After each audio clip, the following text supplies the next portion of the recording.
बिस्मिल्लाहिर्रहमानिर्रहीम। अस्सलाम वालेकुम नाजरीन, लोंडी किसे कहते हैं?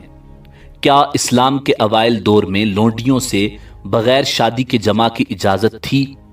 क्या आज के दौर में लोंडी के साथ बगैर निकाह के ताल्लुकात कायम किए जा सकते हैं? इस्लाम का लोंडी और गुलाम के हवाले से क्या तसव्वुर है और कनीज किसे कहते हैं, यही हमारी आज की वीडियो का मौजू होगा। और आज हम आपको इस्लाम में लोंडी के तसव्वुर पर मुकम्मल तफसीलात बताएंगे। मगर वीडियो में आगे बढ़ने से पहले अगर आप हमारे चैनल पर नए हैं तो बराए मेहरबानी हमारा चैनल info@adil सब्सक्राइब करें, जहां आपको बिलखुसूस इस्लामिक हिस्ट्री और बिलुमूम दुनिया भर की मुनफरिद मालूमात पर मबनी वीडियोस मिलती रहेंगी। नाजरीन, कुरान मजीद फुरकान हमीद की सूरह निसा में अल्लाह रब्बुल इज्जत इरशाद फरमाता है, व इन खिफ्तुम अल्ला तुक़सितू फिल यतामा फनकिहू मा ताब लकुम मिनन निसाई मतना व थुलाथ व रुबा फ इन खिफ्तुम अल्ला तादिलू फवाहिदतन औ मा मलकत ऐमानुकुम। और अगर तुम्हें अंदेशा हो कि तुम यतीम लड़कियों के बारे में इंसाफ न कर सकोगे तो उन औरतों से निकाह करो जो तुम्हारे लिए पसंदीदा और हलाल हों, 2-2 और 3-3 और 4-4, मगर ये इजाजत बशर्ते अदल है। फिर अगर तुम्हें अंदेशा हो कि तुम जायद बीवियों में अदल नहीं कर सकोगे तो सिर्फ एक ही औरत से निकाह करो, या वो कनीजें या लोंडियां जो शरअन तुम्हारी मिल्कियत में आई हों। नाजरीन, बांदी से उसके आका के लिए जिनसी ख्वाहिश पूरी करना जायज है। कुरान मजीद फुरकान हमीद की आयात और अहादीस से भी सराहत के साथ इसका जवाज साबित है। मगर बांदियों और लोंडियों से मुराद क्या है, इसे समझना जरूरी है। बांदियों से मुराद वो आजाद औरतें नहीं हैं जिनको अयाश तबका ने बतौरे दाश्ता रखा हो, और आजाद औरतें जिनकी खरीदो फरोख्त होती हो वो बांदियां और लोंडियां नहीं कहलाती, वो भी इससे मुराद नहीं है।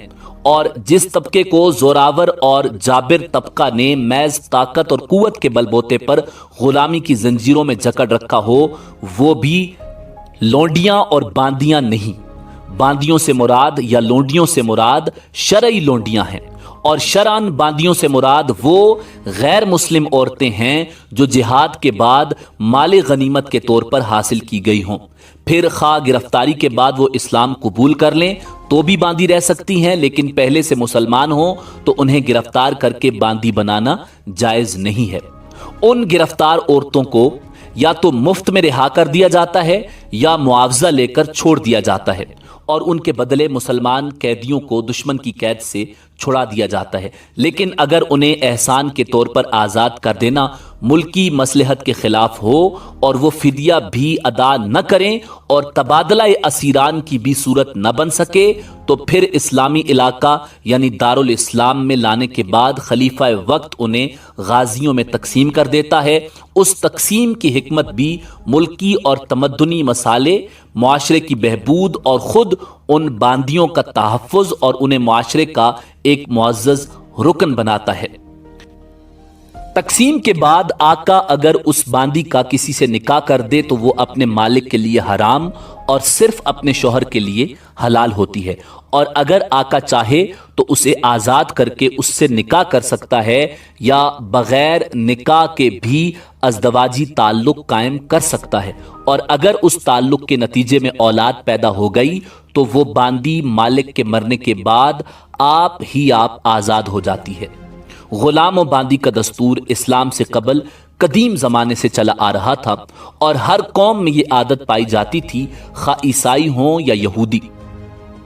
इसी तरह अरबों में ये दस्तूर कसरत से राइज था। हुजूर नबी रहमत सल्लल्लाहु अलैहि वसल्लम की बेसत से कबल गुलाम या बांदी बनाने के मुख्तलिफ तरीके लोगों में राइज थे। अव्वल, जंगी कैदियों को गुलाम या बांदी या लोंडी बनाने का तरीका।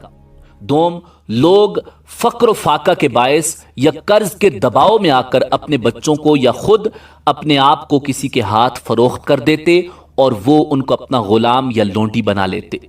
सोम, किसी जुर्म की पादाश में या कुम्मारबाजी में हार जाने की सूरत में लोग गुलाम बन जाते थे या अपनी बीवियों को बतौर लोंडियां दे देते थे।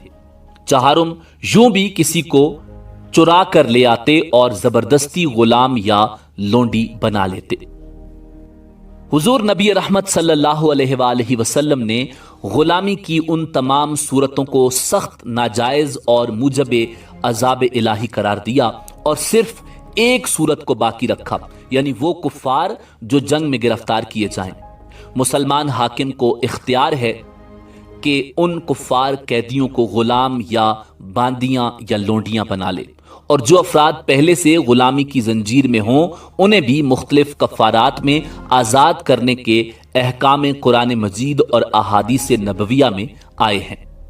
احادیث مبارکہ سے یہ بات معلوم ہوتی ہے کہ غلامی در حقیقت اللہ رب العزت کی طرف سے عذاب اور سزا کی ایک صورت ہے جو کفر کی جزا کے طور پر پچھلی امتوں پر جاری کی گئی، اور مسلمانوں کے لیے بھی کسی کو ابتداً غلام بنانے کی اجازت اسی حالت میں باقی رکھی گئی کہ جو کافر اسلام کے مقابلے پر آ جائیں تو ایسے حربی کافروں کو مخصوص احوال میں غلام بنانے کی اجازت دی گئی۔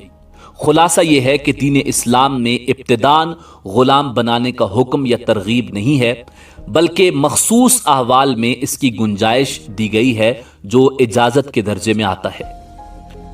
ناظرین، چونکہ لونڈی، غلام، کنیز یا باندی بنانا اسلام میں بطور حکم نہیں بلکہ بطور اجازت ہے، تو مسلمانوں کو اس بات کی اجازت ہے کہ جب وہ مصلحت سمجھیں غلام بنانے کا سلسلہ موقوف رکھیں۔